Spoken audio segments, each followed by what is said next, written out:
Bonjour à vous, mes très chers amis. Aujourd'hui, on va procéder au conseil de classe. Une fois n'est pas coutume, c'est vrai que d'habitude, en une seule et même vidéo, je fais le débrief du match et à la fin, j'attribue les notes aux joueuses qui sont ressorties du match. C'est comme ça que j'ai procédé jusqu'à présent. Pour ce match entre la France et la Norvège, j'ai décidé de mettre des notes à part parce que c'est vrai que ça va me prendre quelques temps pour passer en revue quand même tout l'effectif de l'équipe de France. Je vais attribuer des notes à chaque joueuse qui a démarré le match. Et puis, je ressortirai une ou deux joueuses de l'équipe de Norvège. Donc là, on va commencer bien évidemment par la ligne défensive. On va commencer par la gardienne même. PPM, Pauline Perrault-Magnin. Sur ce match, elle n'a pas eu énormément d'arrêts à faire, elle n'a pas été énormément sollicitée. Tout ce qu'elle a fait, elle l'a plutôt bien fait. Je l'ai dit quand même dans mon débrief, je vous renvoie donc à la vidéo, allez la voir, allez la découvrir. C'est vrai que elle m'a quand même, allez, elle m'a énervé un petit peu parce que elle avait tendance à ressortir le ballon absolument donc en jouant court, en donnant le ballon aux défenseurs qui étaient devant elle, soit Maëlle Lacrar, soit Gretchen Bock, soit Selma Bacha, soit Elisa de Almeida. Et elle s'est obstinée à jouer court alors qu'il y avait un pressing de malade de la part des Norvégiennes. Ça aurait été bien voilà, qu'elle fasse preuve quand même de lucidité, qu'elle joue de son expérience pour modifier son jeu, même si les consignes avaient été claires et que Laurent Bonadei avait dit on démarre, on part de la gardienne et on joue comme ça très court jusqu'à la ligne offensive. Ça aurait été bien qu'elle modifie ça, elle ne l'a pas fait. Donc je vais lui mettre la note de 6 sur 10. On passe à Elisa de Almeida. Elisa, on la connaît, on sait que c'est une joueuse qui préfère jouer dans l'axe, évidemment. Donc là, ça se bouscule quand même pour ces postes-là. On a besoin de voir aussi d'autres joueuses à ces postes. On a le retour en grande forme de Gretchen Bock. Et puis, il nous manque des joueuses sur le poste d'arrière latéral. Je ne sais pas pourquoi Laurent Bonadei n'a pas appelé F. Périsset. Pour moi, c'est la meilleure à ce poste-là, à l'heure actuelle. D'autant plus qu'on a Marion Torrent qui est sur la touche, qui est enceinte, qu'on ne reverra pas de sitôt. On a une. J'ai fait tomber un objet, mais on s'en fiche. On a Samoura qui est tendre encore à ce niveau-là. Elle doit encore grandir. Et je pense qu'il y a de la place pour qu'on appelle une joueuse comme F. Périsset, même si elle joue actuellement à Strasbourg. Il ne faut pas oublier son parcours. Elle a joué dans les plus grands clubs. Elle était encore il y a quelques temps à Chelsea, où elle a joué des matchs. Donc c'est une joueuse qui peut apporter toute son expérience, toute sa pugnacité à ce poste. On sait qu'Elisa de Almeida est lente, donc ça peut poser des problèmes face à des joueuses qui sont rapides. Et puis techniquement, voilà, c'est pas la sécurité sociale. Parfois ça passe, parfois ça ne passe pas. Je dois quand même dire que sur ce match, elle a quand même beaucoup donné de sa personne. Elle a apporté du soutien, un soutien non négligeable à une joueuse comme Kadidiani. Elle a fait quand même voilà, des allers-retours sur son aile. Elle a fait des centres, elle a débordé. Voilà, elle n'a pas donné sa part au chien. Donc pour tout ça, pour cette implication-là, je lui mets la note de 6. Sur la charnière centrale, donc là on a une vraie dichotomie entre Grijembok et Maël Lacrar. Autant on a une joueuse qui a joué avec de la personnalité, avec beaucoup d'aplomb, qui a été la patronne derrière, qui a montré aussi toute sa classe en la personne de Grijembok.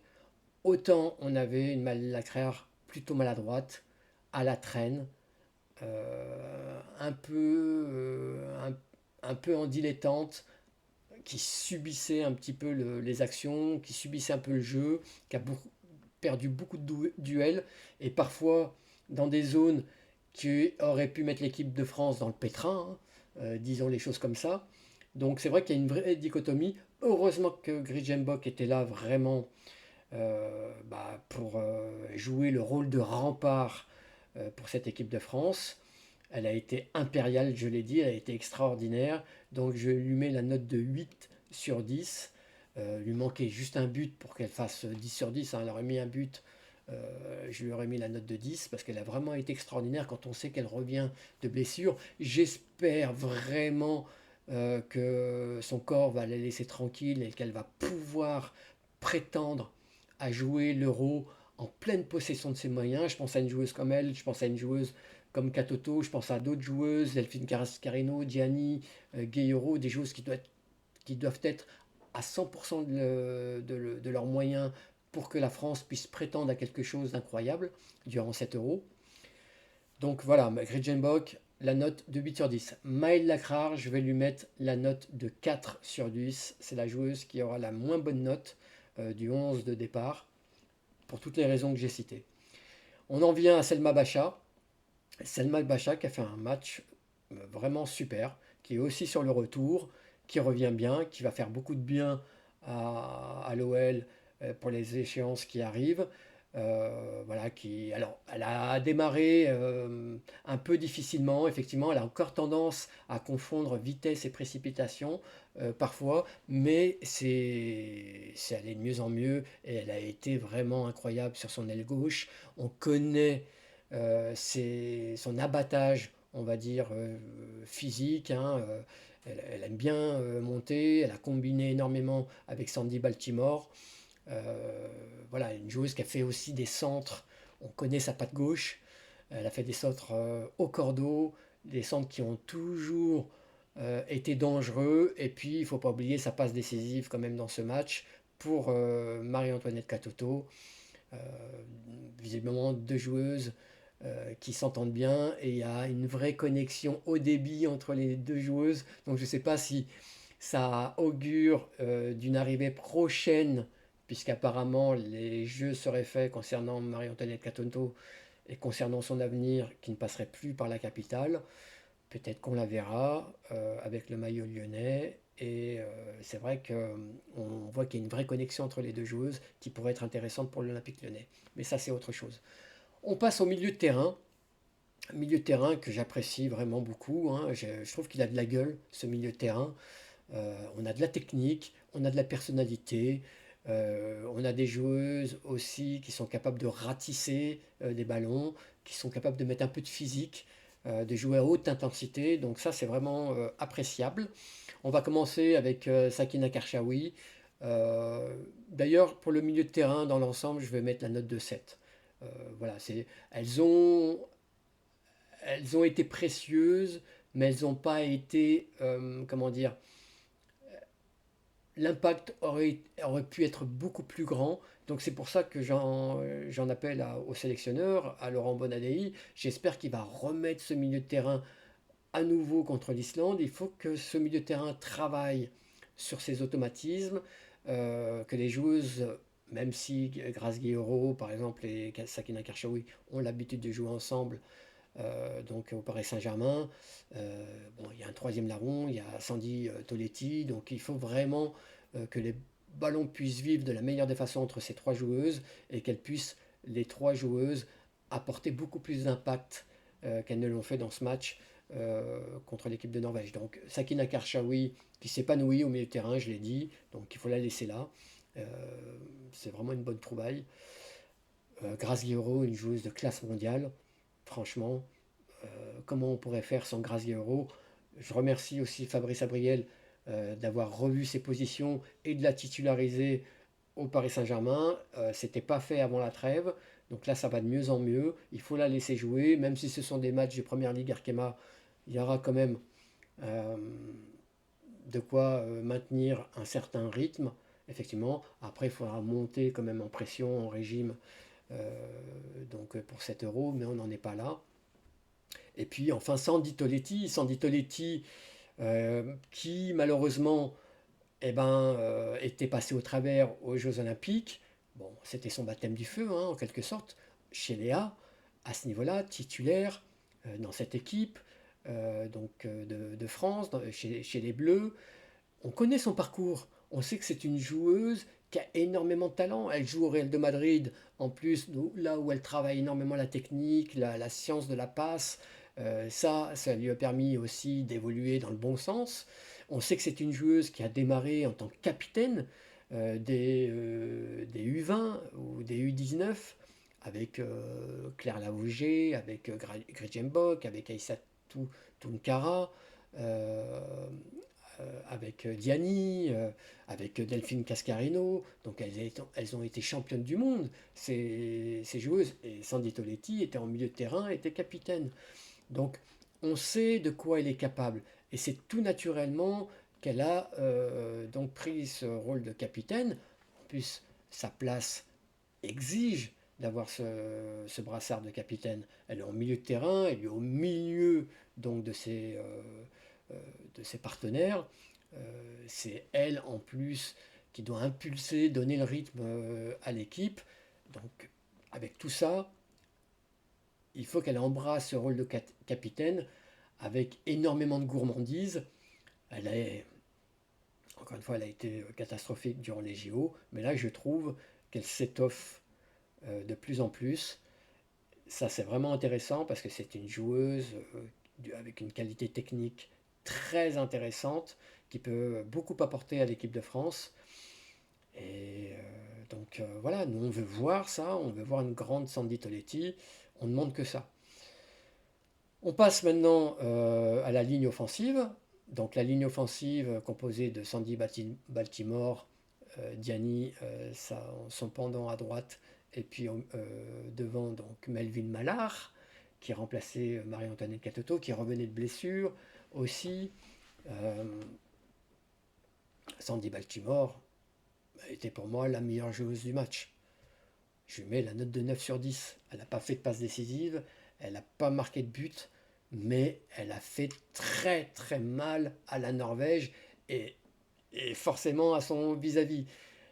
À un tel point qu'à l'heure de jeu, la joueuse norvégienne qui avait à défendre sur Sandy Baltimore a explosé, a implosé physiquement. Il n'y avait plus rien dans les chaussettes au bout d'une heure de jeu. C'est normal parce que Sandy Baltimore lui a donné le tournis. Euh, et d'ailleurs, moi je rends grâce à cette joueuse norvégienne parce que ça n'a pas dû être facile. Elle a fait du bon boulot en première mi-temps et elle a quand même voilà, colmaté du mieux qu'elle pouvait les brèches que Sandy se crée donc avec voilà, sa technique incroyable. Mais c'est vrai qu'au bout d'une heure de jeu, c'était fini et elle a, elle a été remplacée. Donc Sandy Baltimore a fait beaucoup, beaucoup de mal à cette équipe de Norvège. Et c'est ce qu'on attend de Sandy Baltimore. Voilà, qu'elle provoque, qu'elle déstabilise les défenses adverses. Et je pense elle a pris beaucoup de plaisir à faire ça. On avait devant donc Melvin Mallard. C'était difficile pour elle. Hein, voilà, elle gratte par-ci par-là des minutes. Euh, c'est une joueuse qui est méritante. C'est vrai qu'elle a eu du mal quand même à exister avec l'équipe de Norvège qui avait de la densité dans l'axe.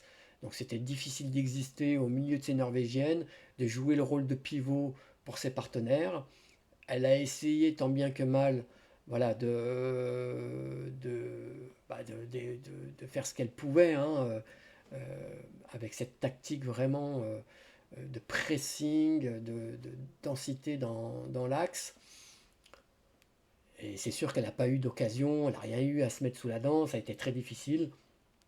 C'était un match qui demandait de l'abnégation, qui demandait de la résilience, et elle en a fait preuve, donc j'espère qu'elle reviendra et que Laurent Bonadei a vu tout ça, a vu son implication, et qu'il saura quand même lui rendre justice et continuer à l'appeler pour des matchs. Même si effectivement la titulaire c'est Marie-Antoinette Katoto, voilà, qui a eu besoin que d'une occasion. Je crois qu'elle est rentrée, il y avait peut-être 20-25 minutes à jouer encore. Elle a marqué un but, son 36e but donc pour Marie-Antoinette Katoto dans ce match, qui la met à hauteur de Louisa Nessible. C'est vrai qu'elle a une allure qui peut lui permettre de prétendre à être la meilleure canonnière de l'équipe de France, de l'histoire de l'équipe de France. On n'en est pas encore là. Et puis à droite, donc Diani, Diani qui comment dire, qui était, j'ai trouvé un peu en deçà. euh, les performances ont laissé un peu à désirer. Autant on avait une Sandy Baltimore voilà, qui virevoltait sur son côté gauche, autant on avait une Diani un peu terne, qui a eu du mal à, à faire des différences, ce qui est quand même le comble quand on parle de Diani. Et c'est dommage parce que c'est vrai que si on a Sandy et Caddy qui sont en même temps en pleine forme, les équipes adverses vont être au supplice. Donc moi je demande que ça. Et c'est vrai qu'il faudra aussi que physiquement cette équipe de France arrive, enfin au niveau collectif, arrive en pleine bourre, en pleine forme. Et ça c'est vraiment aussi une donnée importante. Donc Sandy Baltimore, j'ai dit, je mets la note de 9. Melvin Mallard, je mets la note de 6 sur 10. Et Kady Diani, je mets pareil la note de 6 sur 10. Voilà pour l'équipe de France. Une petite parenthèse en indiquant quand même que c'était la 198e sélection de Eugénie Le Sommer, hein, qui a eu droit quand même à des applaudissements nourris de la part du public, de ses coéquipières. Il fallait quand même marquer le coup, 198 sélections pour cette joueuse, et qui est à, je crois, 6 buts des 100 buts en sélection. Je pense qu'elle a ça aussi dans un coin de sa tête. On verra ce qu'il en sera, hein. Je crois qu'elle a 34-35 ans, donc là on est elle est au crépuscule de sa carrière. C'est maintenant, voilà, sur les matchs de Ligue des Nations, sur l'Euro, là cette année, qu'il faudra qu'elle essaye de remplir ses objectifs. Mais bravo à ELS et ses 198 sélections, donc ça la met au niveau de Sandrine Soubéran, qui était donc jusque-là la joueuse la plus capée.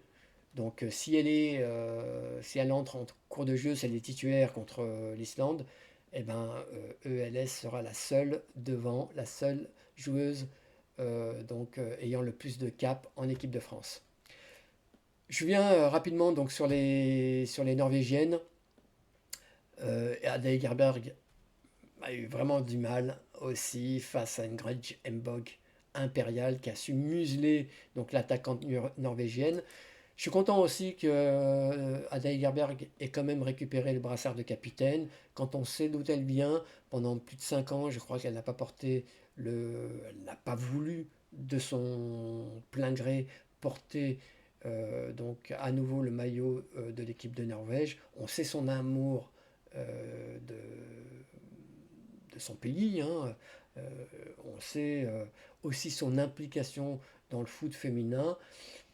Elle l'avait dit qu'elle ne reviendrait pas tant que les choses n'auraient pas évolué concernant donc l'équipe nationale de Norvège chez les filles. Peut-être que les choses ont avancé et c'est pour ça qu'elle a pu revenir. Donc une femme avec une grande personnalité. C'est vrai que c'est difficile de ne pas lui donner, une fois qu'elle revient quand même dans cette équipe, le brassard de capitaine. Elle a eu du mal à exister, ce que j'ai dit, contre Gridjembok, qu'il a vraiment cadenassé, qu'il a muselé. Donc je vais lui mettre la note de 5 sur 10. Et puis Caroline Graham Hansen, je vais lui mettre la note de 6 sur 10. On voit que voilà, la Norvège, n'est pas le Barça.